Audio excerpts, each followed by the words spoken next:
How to return a name from a list at random using an Excel formula. Well, we can start with the RANDBETWEEN function and tell it to return any value between number 1 and the total count of names. Now we can use the rows function or a count function for that.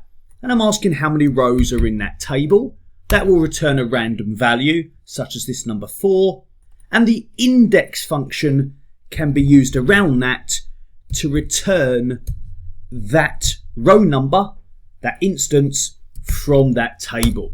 Michelle there, but every time the sheet recalculates, you'll get a different name. You can stop the sheet auto-calculating by clicking Formulas, Calculation Options and Manual, and then calculate the sheet whenever you want by clicking the Calculate Sheet button or the keyboard shortcut Shift F9.